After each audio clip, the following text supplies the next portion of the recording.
Well, when I was born in '57, I was born with a heart defect that they said they always said it was going to have to be corrected.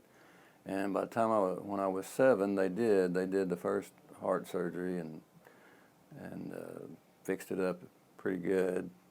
And I did all right until I was about 35, and then I had to go have valves replaced, and then again about 12 years after that. So I've had this major surgeries 3 different times, and so throughout my life. So insurance companies pretty much shy away from me, always have. Now I have worked at one job that provided insurance, but never needed it at that time. It was, but anyway, usually of course the first time I don't remember. I was only 7. I don't know how it was all financed or paid for. I have no idea. But the second time when I went,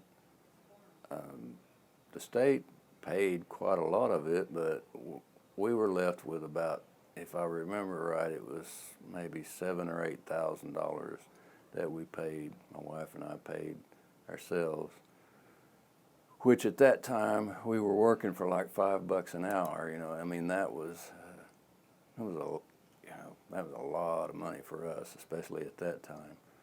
And then it went on. The third time, I was without insurance, and I thought, I guess I was like a lot of people are, even though I'd been through it before. I always thought, I'm going to be all right, because I've always done well until it goes haywire. And I was working out one day, and I didn't feel so good. I went in and laid down, and I think I went to sleep. My wife came in, and she was looking at me, and she says, "You don't look so good." And she took my pulse, and it was beating like something like 180 beats a minute or something like that. And so I knew, there it's back. But I put off going to the emergency room for like, I think almost 48 hours. I thought maybe it'll quit, maybe it'll get better, but it didn't. So we had to go. And that time the state did everything except for the ER and the diagnostic test. I don't remember what all they did, but that alone again was like a year's wages for me. And we've been through that and other lesser healthcare problems, and we're the kind of people that we try very hard to never be in debt, and most of the debt that we've ever incurred was for health care.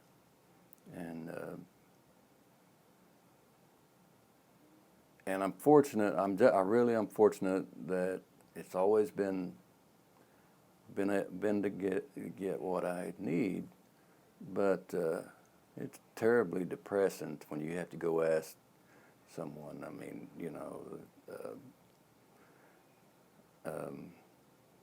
they don't like to ask for charity. I mean, but you have to, if you're going to stay alive for your kids and your grandkids.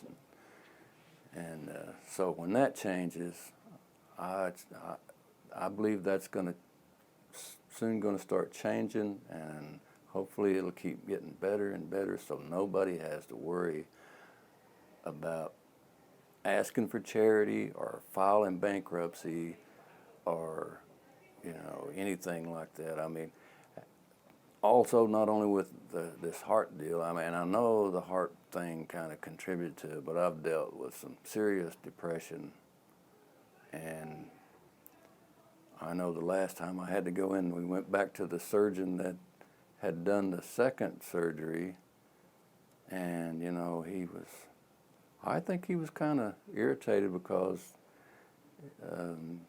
in a way, because I wasn't insured, and he said, "Well, we're going to have to."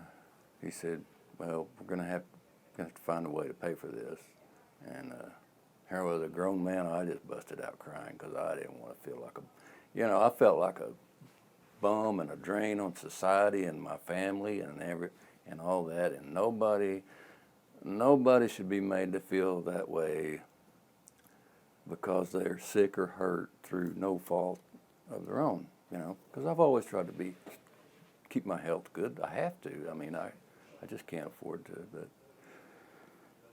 But I just don't understand Oklahoma. I don't understand how it can be so. Like everybody says, you got the friendliest people, but I don't know how they come up with these political views.